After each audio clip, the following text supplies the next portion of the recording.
We are live here in the beautiful, ancestral, and eternal homeland of the Jewish people, the land of Israel. Hello, everybody.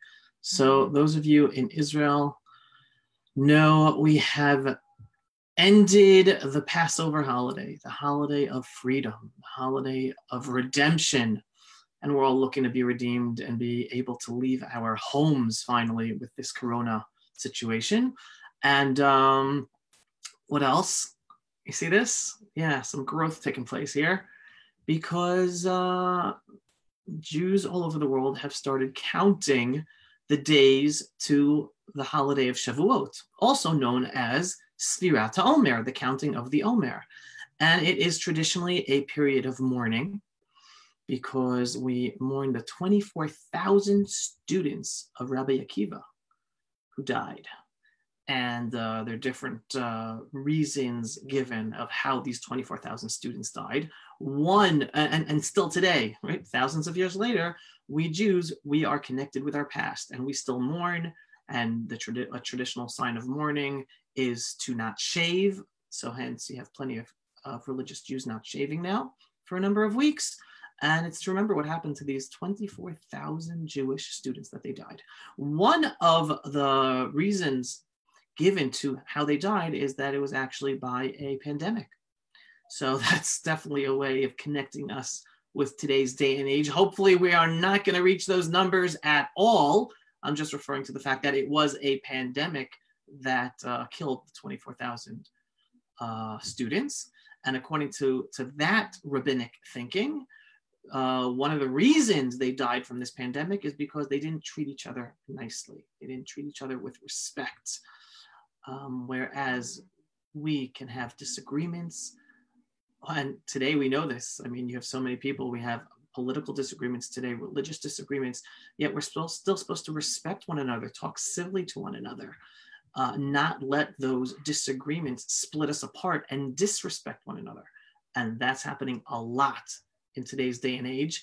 So you can definitely connect it with the story of these 24,000 students. They were Torah scholars, and still, even with their Torah and being students of Rabbi Akiva, they still did not respect one another because of the disagreements they had with one another, and God punished them, and they died. 24,000 students because of not respecting one another or respecting each other. So you can look at it today. Hey, look at what's going on in the world. God's reminding us, guys. Your humanity, be one people, disagree, have disagreements, but still respect one another. You have to live in this world together. So maybe that's God's reminding us in that way today with this coronavirus we're going through. Another explanation for the reason the 24,000 students of Rabbi Akiva died is because they actually were killed by the Romans.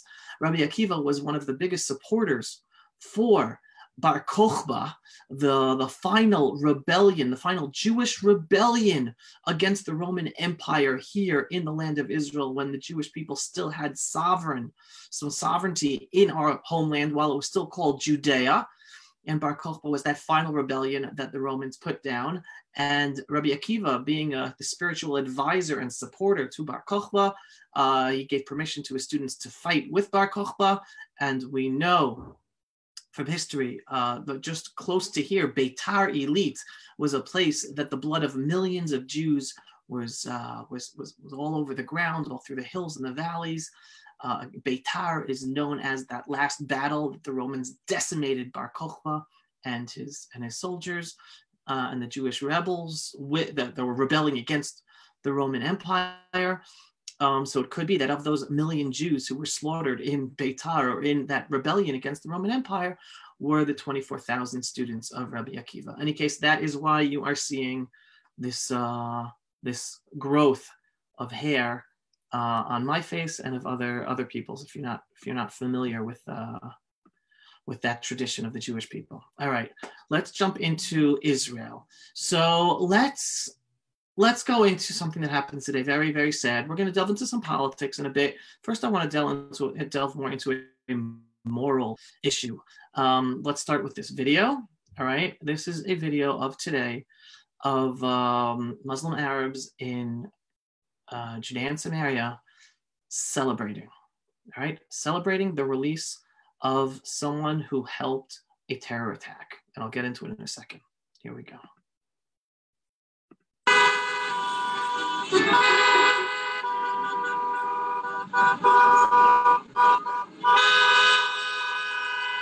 right, this is the video. They are all, this isn't traffic fixing. This is a celebration parade. They are celebrating the release of someone who assisted in a terror attack. It looks like they're going to be taking her out of the car right now, and they are celebrating. All right, we are referring, let's go back to what we're talking about, bring you all back up to speed. We're talking about the terror attack back in October 2018 in Barkan. The Barkan Industries, that is actually an industrial zone in the Shomron where Jews and Muslims work together. That is one of the symbols of coexistence, showing that in the future, we will be able to live together with those Muslim Arabs who want to live in peace with us. Once we get rid of all the terrorists and the world stops supporting terrorists and the Palestinian Authority is gone and Hamas is gone, those Arab Muslims in Judea and Samaria and Gaza who want to live in peace with us will be able to. And Barkan is the symbol of that. And again, I'm referring to all those who want to live in peace with us. Any of those Muslim Arabs in Judea and Samaria and Gaza who do not want to live in peace with us, well, they're either going to be dead, jailed, or not living here. Peace is possible in the future with those Muslim Arabs who want to live in peace with us. And Barkan, the joint industrial area where Jews and Muslims work together, is the symbol of that coexistence when we treat terrorists, terror supporters, financial supporting of terrorism, the Palestinian Authority, Hamas, etc., properly as a country. Right now, we are not dealing with it properly. All right, so Kim Levinger and Ziv Hajjaj, I think are the two names of the two people who are working there, and they were murdered by a Muslim Arab terrorist. And his mother, I think her name was Wafa, right? Let me see, I have the name written down for her here. Wafa Nale. She knew about her son's intent to commit the terror attack, and she was imprisoned for 1.5 years. Only 1.5 years. She knew about her son's intent to commit a terror attack, and she didn't do anything about it. She let him do it. She didn't stop him. And she was proud of it. In jail, in court, she smiled, and like the victory sign, right? Even though she was put in jail for 1.5 years. This is a mother. A mother was happy that her son committed a terror attack that killed 2 innocent Israelis. And she was released. And today, I guess I don't know whether she was released today or publicly, there was a parade. Those cars out in the streets, in whatever street it is, somewhere in the Shomron, in the Samaria area, was everyone honking in celebration that she was released and she is now free. She assisted in a terror attack. She allowed her son to commit a terror attack that murdered 2 innocent Israelis. Right? 2 families were destroyed. And this is a mother. And if you ask me, this is an evil person. I don't know what mother would be proud of their child being a murderer. But not only is she proud, she helped him. She helped him by letting him go, knowing he was going to commit a terror attack. She helped him. When we say that this hatred of Jews and this desire to kill us comes from the mother's milk in some of the Muslim world we are dealing with, that is the example of that. No, it's not all Muslims. No, it's not all Muslim women, Muslim mothers, but it exists there in the milk of many of these Muslim mothers in Judea and Samaria and Gaza and within the Muslim world. People have to understand it's okay to say that there's a problem with Islam, even though it doesn't affect all Muslims. There is a hatred there. There are people who interpret the Quran that with verses about killing the Jews. It exists in Islam, and there are hundreds of millions of Muslims in the world who believe that. No, not every Muslim believes that. Not every imam preaches that, but it exists in Islam. It exists in much of the Muslim world. I don't care if it's a minority. You're talking about billions of people. 20% of billions is still tens, hundreds of millions. Get it, guys? It is a problem. And we're not going to be able to solve this until we realize what we are going through today is a religious conflict. It's not about land. It's not about territory. It's not about the state of Israel being in existence. It is a religious conflict. And even though all the focus nowadays is on coronavirus, and we as humanity have to come together, yes, and we have to come together and save those Muslims from their own, from the evil that exists within their own Islamic culture and religion, because not every Muslim believes it. And we have to help those Muslims who are trying to escape from it.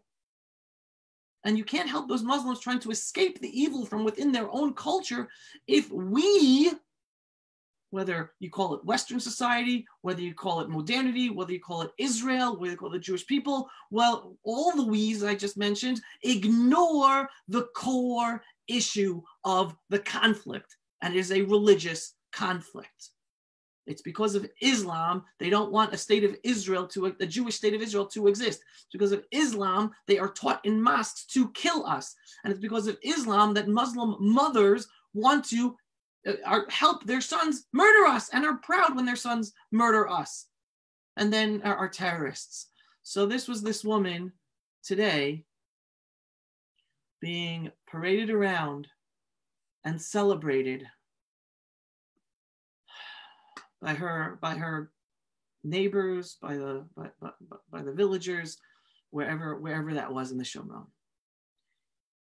So that's that issue. Now let's go into the politics for a second. All right. Once again, we now have 21 days left for there to be a government, or else we go to fourth elections. Get that, guys? We are on a 21-day clock right now. 21-day clock. That if a coalition is not formed within 21 days, Israel, even with this craziness of the coronavirus, is going to fourth elections without a government. Now, I just want to mention something very interesting. A friend of mine from a European country mentioned that even though Israel has just had 3 elections and no functioning government, looking at how Israel has been dealing with the coronavirus better than most other countries in the world is phenomenal. Like most other countries with governments are not doing as well in leading their countries and saving their countries and dealing with the coronavirus pandemic as Israel is doing without an official government. So first of all, that goes to show you that even though Israel does not have a stable majority government, the government in place, meaning Prime Minister Benjamin Netanyahu and all the ministers that are running things and the Israeli institutions are doing a very good job overcoming the challenges we are going through not having a government, even better than many countries with a government. So that's an interesting point that someone mentioned to me earlier today. Now, what's going on? All right. So again, the past week and a half, 2 weeks, right? Because Pesach was in the middle. Prime Minister Benjamin Netanyahu and Benny Gantz, leader of the Blue and White Party, were in coalition talks to try to develop a coalition between them. What happened and where are we today? So first of all, let's go back to the basics. The past 3 elections have all been about anti-Bibi. Benny Gantz was the head of an anti-Bibi coalition. They ran 3 elections and they weren't able to take down Bibi. All right, Bibi wasn't able to make a government either, but the anti-Bibi coalition wasn't able to get rid of him after 3 elections.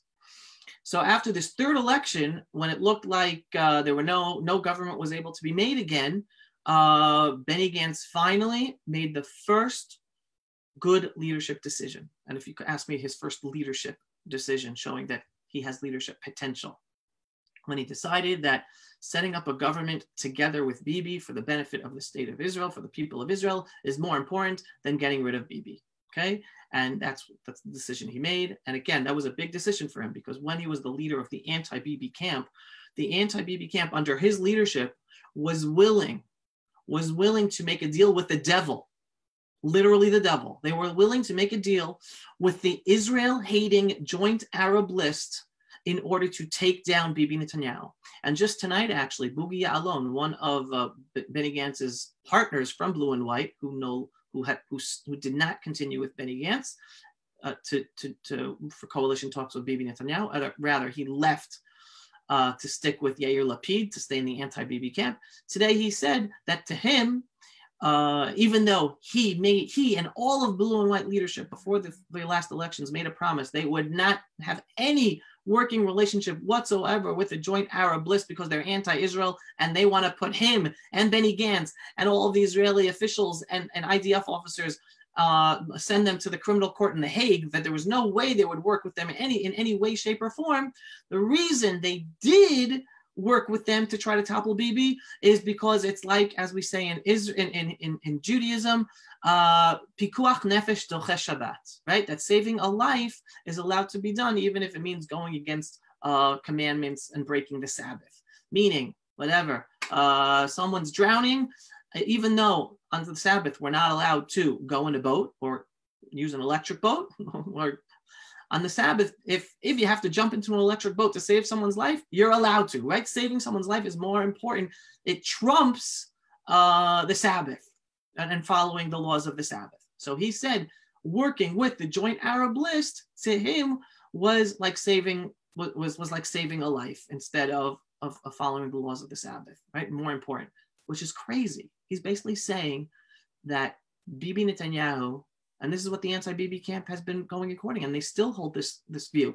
Bibi Netanyahu is more dangerous to the state of Israel than the Joint Arab List that wants to destroy Israel and actually works in partnership with organizations around the world that act to destroy Israel, and that they are behind and work together with the boycott, divestment, sanctions movement, and they work together in bringing cases at the International Criminal Court against Israel.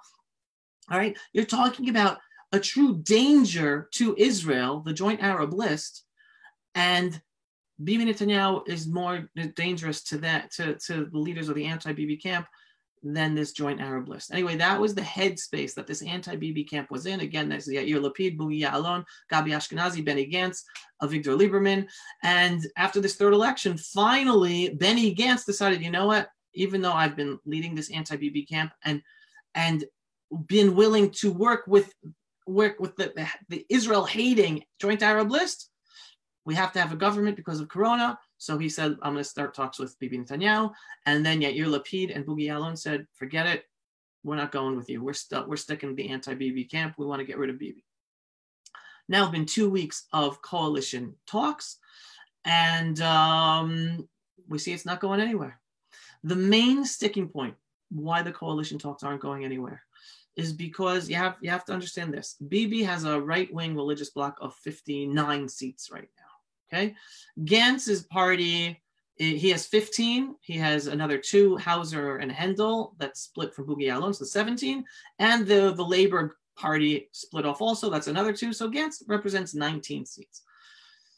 Bibi represents a bloc of 59 seats. And Gantz basically wants half the kingdom. And Bibi has been willing to give him almost half the kingdom. And all the talks have been about Benny Gantz receiving half the kingdom. But people on the right were extremely upset that Bibi was willing to not only give away 49.999% of the whole government to a party that will only be a minority, 19 seats, but that he was willing, one, to sacrifice sovereignty in Judea and Samaria, possibly, as well as give away the justice ministry and the responsibility of the whole justice system and setting and the appointment of judges and everything that has to do with. What's that about? Okay, and that, it seems to be the sticking point that they still have not been able to come to an agreement about, and that's why they have not been, we still don't have a unity government, and we have another 21 days. Now anyone can try to put together a government to be president, to be prime minister if he has 61 votes, which is a crazy scenario. All right, so what's the deal with the justice system? Those who've been following me for years understand that Israel has an activist Supreme Court and an activist justice system. Okay, activist Supreme Court means that the Supreme Court has usurped the powers over the years through its rulings, has usurped the powers of the legislative and the executive.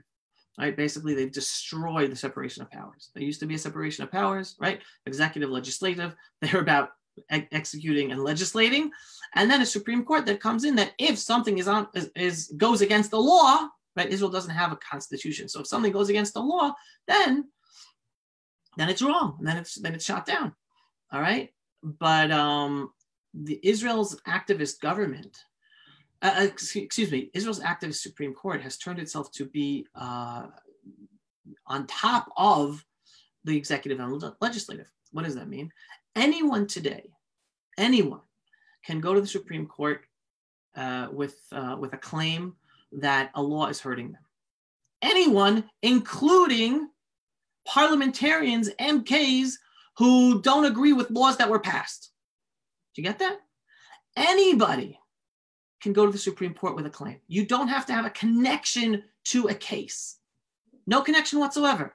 Meaning, if, and this happens all the time, meaning Israel decided that a terrorist house should be destroyed, right, as punishment and as deterrence for other terrorists doing terrorism, then you can have a left-wing organization. This happens all the time. A left-wing organization with no connection to the terrorist, no connection to the terrorist family, going to the Supreme Court saying, this isn't right. And you want to know something? The Supreme Court always says, you're right, that's not right. Israel's hands have been tied because of that form of activism, that anyone can just come up with a claim and say they don't like a law and go to the Supreme Court. And again, I even gave this a mention, this example, that a parliamentarian who doesn't like a law that has passed, right? A parliamentarian, he works in parliament, he's working for a law or against the law. If he doesn't like how the executive and legislative decided about a law, he can then run and open a claim at the Supreme Court, the highest court of justice, against the decision about this law, and the Supreme Court can overturn it. Right? That's the activism of the Supreme Court. It totally usurped the powers of the executive and the legislative. So you have people of my ilk, call us conservative leaning or right wing, who want to reestablish the separation of powers between the powers of governance, of the three powers, that we should have a strong independent judicial, but you have to have that separation of powers in order for each to be able to function. Because today the executive and the legislative know they can't get anything done because everything ends up in the Supreme Court. Everything. And you know, and when you make a law, if you know the thinking of the Supreme Court justices, and they are mostly all left, which I don't have a problem with justices being left, but the problem is that they are all left. And another part of the problem with the activism of the court is they only, it's a friend bring a friend system. For decades, they've only brought in left-wingers. And you have the Supreme Court that owned the process of choosing its own judges. So it was a rigged system. It was a friend bring friend rigged system that only over the past few years did the right wing justice ministers try to start to change that. But you know when the Supreme Court won't like a law, it's like, you know it, right? And the Supreme Court also lets you know they don't like a law. They have their ways of using media personalities, of using politicians to get the word out, to let people know that they're not going to allow a law to pass. So a lot of bills don't even get to the floor to be voted on because the politicians already know that the Supreme Court will knock it down. All right. So you have this system where we want to reestablish the balance of powers. Right. That's what the right represents. Benny Gantz, blue and white, Yair Lapid, they represent the legal establishment.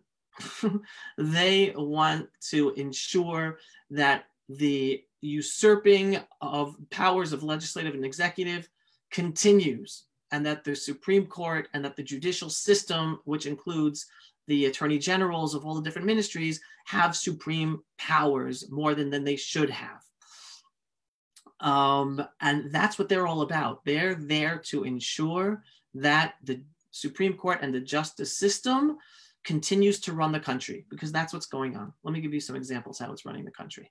For instance, one of the reasons we are in these elections is because there was a bill about the draft law, the draft of ultra-Orthodox. And every time the government passed this law, and it was very, very hard for the government to pass this law, but every time it did, and why am I saying every time? It was taken to the Supreme Court that it wasn't good enough. And guess what? The Supreme Court knocked it down. And again, it wasn't going against any law. The Supreme Court made stuff up in order to shoot it down, to nullify it. Like, it's not for them to decide what the law should be. The parliament is deciding the law. It's not up to the Supreme Court to say that law isn't good enough.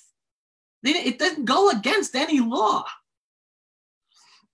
So that's part of the activism of the Supreme Court. And so they kept on, and it kept on going back to, sending it back to Parliament, to the Knesset, to rewrite. And it actually went 2 or 3 times. And every time they rewrote the law according to what the Supreme Court said it had to be done. And it was passed. And then it still wasn't good enough for the left-wing anti-religious, basically. And the Supreme Court kept on knocking it down. So finally, they gave a deadline. Again, another overstep. And again, I have a lot of claims against Prime Minister Benjamin Netanyahu. One of my biggest claims against him is that he didn't stand up strong enough against the justice system. For instance, the justice system said you have to pass, they basically gave a demand to the parliament. You have to pass a new law on the draft bill by X date. Who gave the power to Supreme Court to define, to deliver an ultimatum with a date of when to pass a law? That's not that. I mean, that's something Benjamin Netanyahu, the prime minister, should have said to the Supreme Court. You have no powers. That's not written anywhere. There's no law that gives the Supreme Court power to give a deadline to pass a law. And it's because they gave that deadline and the government knew it wasn't able to pass a law in time that we went to elections. So the only reason we now passed 3 elections and are possibly going into a 4th election is because of the overreach of the justice system and the Supreme Court. So they have to be stopped. They can't be allowed to run this country. A government is elected by the people to run the country. You have a justice system to ensure law is followed and the laws are not broken. But here you have a Supreme Court that's not following laws. You have a Supreme Court that's making laws and making new laws. No connection to what their true power is. And again, it's been Prime Minister Benjamin Netanyahu and a Likud government for ages that has allowed this overstep and the growth of this overstep and the usurping of powers year after year. That's one example of how they run the country. Another way how they run the country, the army used to have certain punishments or activities to punish terrorists. And then the left-wing organizations went to the Supreme Court. We don't like that they're bombing this house. We don't like that they're destroying this house. The Supreme Court then tied the hands of the IDF to be able to defend ourselves. The rule of engagement for soldiers is so strict. It is crazy. When I go to reserve duty, it is crazy when we have to listen to the rules of engagement in order to know when we're allowed to shoot at someone trying to kill us. The law, and it's all because of an overstep of the Supreme Court. Yes, we try to be the best soldiers we can be, and the Israeli army, trying to be the most moral army we can be. But we have to protect Israeli citizens, and the Supreme Court always clips the wings of the IDF, forbidding us to do this to fight terrorism, to do that to fight terrorism, that it makes it very challenging for Israel to be able to defend ourselves. So that's another way that the Supreme Court and the justice system is running Israel instead of Israel running Israel.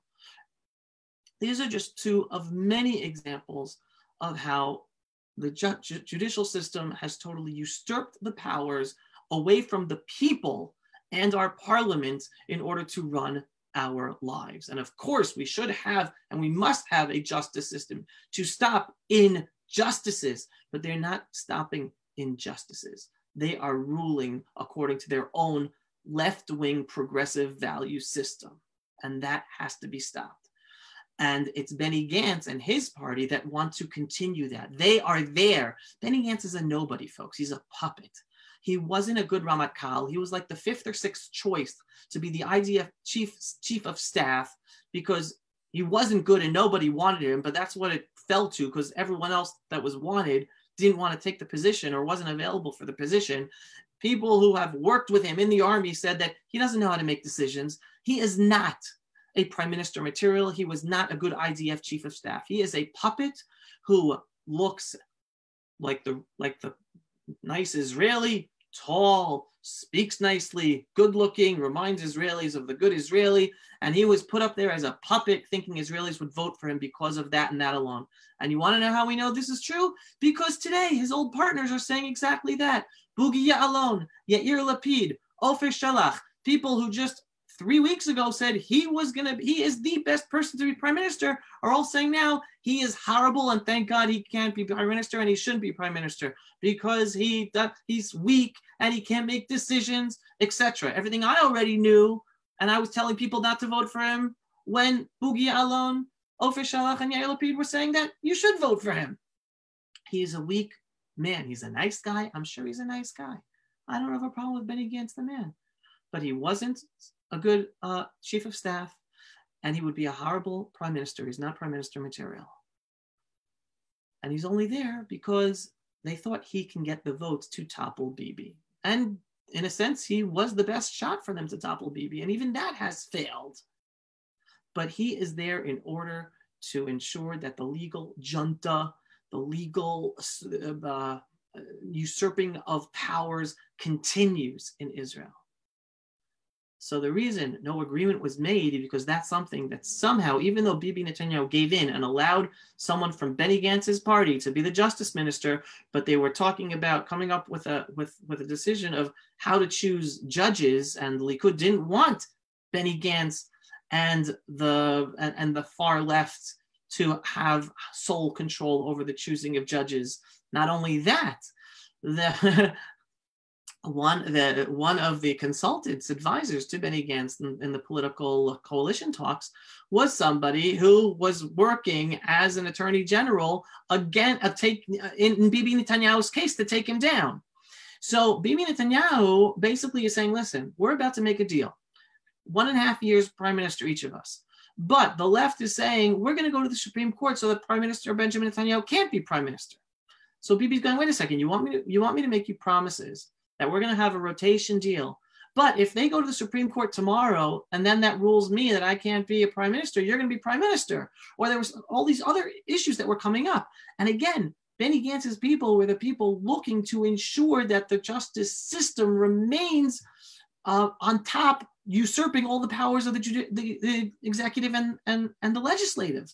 So Bibi Netanyahu and the Likud are at a disadvantage, because if they're allowed to be responsible for that, and they plan, the left plans on going and using the Supreme Court to take down Bibi Netanyahu, even if he becomes prime minister, then having the left in charge of the whole justice system in the Supreme Court means that any rotation government will be meaningless, because they're going to take down Bibi Netanyahu anyway. So it was a very, very complex, the situation is very complex, trying to figure out and work on this issue. And those of us on the right, we are in shock and horror that Benny Gantz, only with 19 seats, that Bibi even gave him the justice minister. We can't even put them in charge there. We can't put them in charge. The only way to move forward and make the necessary changes in Israel, both on the security front and on the domestic front, another issue, another law that the Supreme Court killed. Israel is filled with illegal migrants from Africa, tens of thousands of them in Tel Aviv and Eilat and different cities. And each time the government passed a bill of how to deal with them. And each time, guess what? Some left-wing organizations went to the Supreme Court, and the Supreme Court knocked down those bills, nullified those bills. So Israelis are still living in communities stuck with the problem of illegal migrants, and it's the justice system that is stopping the government from being able to deal with the situation. The government came up with a bill and it made agreements. It made international agreements with African countries. And in exchange for money, they'd give them, they'd have an exchange. And those migrants who came for work, right? Anyone who obviously has amnesty or needs amnesty, he'd be judged for amnesty. But majority of these illegal migrants were coming for economic reasons. They're sending their money back home to their families. So Israel said, okay, we made an agreement with African countries. So we're going to ship them back and they'll get money in exchange or whatever. And the Supreme Court knocked that one down too. So the Supreme Court is ruining everything. They overstepped. And it's the right wing and it's Likud and Yamina who are out to reestablish the separation of powers so we can run this country and not have the Supreme Court with its usurping of powers negating our votes as a people for our representatives for parliament. That is the sticky subject, what's stopping this coalition government from coming about between Likud and blue and white. So then you asked me, and this actually came up, you asked me, well, isn't it more important to have a government dealing with this coronavirus pandemic now? So it's a horrible situation. It's an emergency situation. Give them anything they want. And the truth is, yeah, he could blackmail Netanyahu for anything he wants. That's politics. He could blackmail, even though he's only 19 seats versus the 59 seats that Bibi Netanyahu represents in a potential coalition. Benny Gantz can blackmail anything in order for Bibi to have a government. But for this reason, and I'll give you an example. People are saying, you know what, let's do it anyway, because we have to have sovereignty in Judea and Samaria. We have to take advantage of Trump being in office in order to apply sovereignty. Well, guess what? If Bibi allows Benny Gantz, his party, to be in charge of the Justice Ministry and in charge of the army, meaning the Defense Ministry, then even if the government comes up with a decision, right, to apply sovereignty, Israeli law, in areas of Judea and Samaria and the Jordan Valley, guess what? Guess where the left-wing organizations are going to go? They're going to go to the Supreme Court. Guess what? The Supreme Court is most probably going to rule. They're going to rule that the law is nullified. So if Likud, if Bibi Netanyahu allows Benny Gantz to be in charge of the Justice Ministry, then we probably won't even get sovereignty in Judea and Samaria because the Supreme Court will nullify that. The only way to ensure that we also get Judea and Samaria, that if the government passes a law of sovereignty in Judea and Samaria, is only if we are making the necessary changes in the justice system and the Supreme Court. That's where the situation is at. So now we have 21 days to see whether we're going to have a coalition or we go to fourth elections. And now Benny Gantz, he's taken out his dirty blackmail, and he's saying if Bibi doesn't agree to coalition agreements to the terms that Benny Gantz wants, in a sense, then Benny Gantz will start passing laws in the parliament that would forbid Prime Minister Benjamin Netanyahu from being able to be prime minister, right? Personal laws against Prime Minister Benjamin Netanyahu. And the hypocrisy of this stinks to high heavens because it's always the left that says you can't pass laws that are against one person.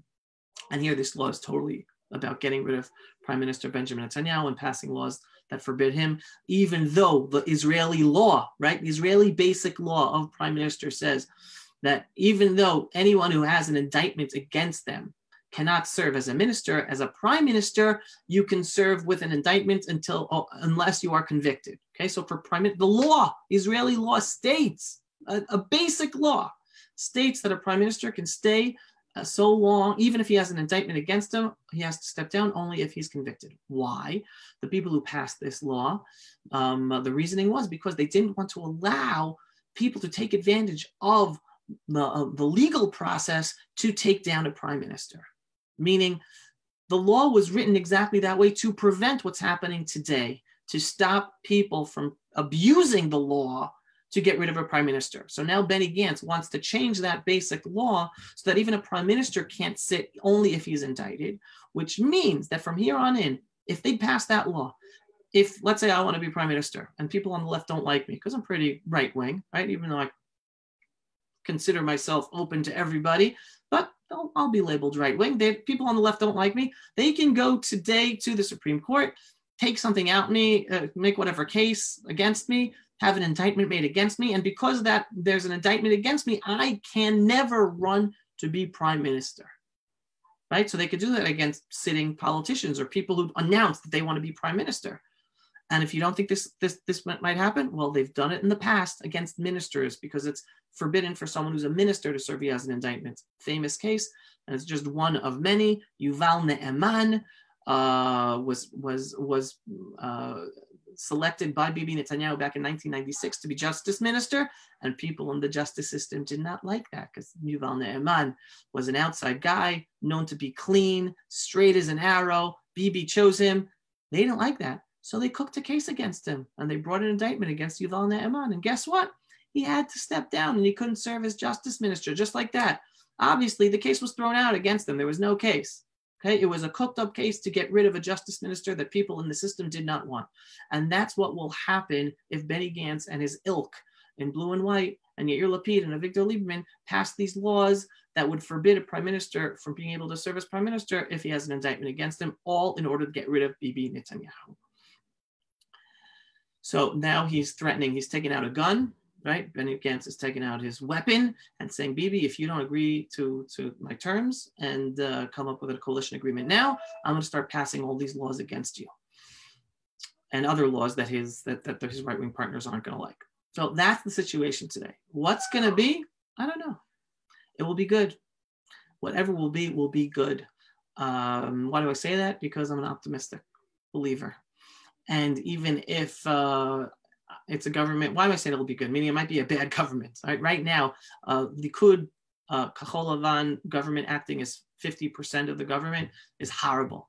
It's horrible because it's basically a right-wing government at 59 that's going to be run like a left-wing government because Benny Gantz basically was given all of the main positions: defense ministry, justice ministry, foreign ministry, and all the economic positions given over to socialists, right? Here's people, rich people in Tel Aviv voted for Benny Gantz, and here he's gonna be giving the two economic positions to the two biggest socialists in the Knesset, two of the biggest socialists in the Knesset. One is the former head of the labor union, who he doesn't care about workers' rights. He cares about the rights and the salaries of labor union workers, right? The labor union workers are the ones who have the biggest pensions and biggest salaries, right? He's never going to allow for those to be cut in order to deal with the economy. So he's going to be putting the people who care about the labor unions in charge of Israel's economy in the biggest economic disaster we have. That's what Benny Gantz wants to do, and that Bibi is allowing to be done in order to make a government. Okay, so it's crazy.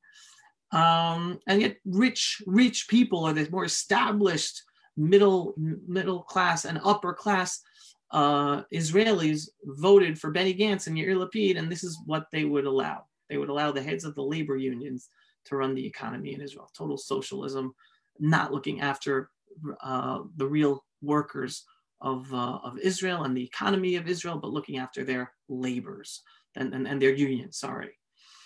So that's the situation we're in. So if that type of government comes out, I won't be so happy about it.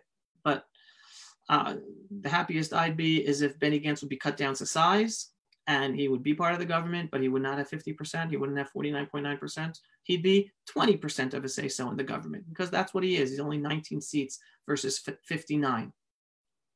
Or a minority government of 61, where Bibi is able to pull Hauser and Hendel over, which it's possible, but doesn't look like it because they also were part of the anti-Bibi camp. They hate him for a passion, and even though they're right-wingers on the sovereignty issue, and also I think on the judicial issue, they hate Bibi with a passion more, so they don't want to be fingers number 60 and 61 in a government with Bibi, but it's still possible. We'll see. We have 21 days. And in the meantime, we're dealing with the coronavirus. And thank God Israel is doing pretty well in dealing with it. I mean, I think most research out there is saying Israel is #1 or one of the top countries in the world dealing with the coronavirus. A lot of countries looking up to Israel. May this pandemic end as quickly as possible, even though it's never going to end, because once it's out in the world, it's always going to be there. It's going to be how we're going to handle it, that it turns into how we deal with malaria and measles and mumps and rubella and chickenpox. It just becomes another thing that we deal with, but we know how to deal with. But the real challenge is, and this I just wrote an article and posted about earlier, is China. China is behind all this, folks. Again, whether they did it on purpose or not on purpose, they allowed it to happen on purpose, right? Because they withheld information from the world. They knew it was happening. They knew that it was being, how it was, people were getting sick by it. They didn't tell anyone. They didn't tell the world. They allowed Chinese in Wuhan to travel around the world. 5 million of them traveled to the United States of America after China closed Wuhan down in China, but they still allowed 5 million to travel to America from Wuhan, even after they closed. So they knew what they were doing. They spread it around the world. They have to pay. They have to pay, and we have to give President Donald Trump our support to make China pay. And believe it or not, other people who are paying for the horrors of China are the Chinese people themselves. It's the Communist Party of China that is doing this horror to all of humanity, including to the Chinese people. We have to have leadership that takes down China for doing this. They should pay physically, they should pay monetarily, compensate all the countries in the world for the economies that they've destroyed, and they should pay by having their economy taken down. And because right now, if they don't pay, they're going to be gaining the most benefit out of this pandemic. The Chinese people should be freed from the Chinese Communist Party. They're the evil ones out there right now, and we need a leadership to turn down. I think President Donald Trump is the only one who understands this, who knows this, and who can do anything about it. So let's see what happens. So I wrote today that I think hopefully his defunding of the World Health Organization that aided and abetted China is hopefully a first step in a bigger plan to go after China directly. We'll see. In the meantime, folks, life is good because you make it good. Make the most of every day. Make the most of your loved ones. Be thankful for everything you have. Even with all the craziness and stuff we have to fix, there's still so much to be thankful for. So be thankful, hug the ones you love. And I'm out of here. Signing out from the eternal and ancestral homeland of the Jewish people.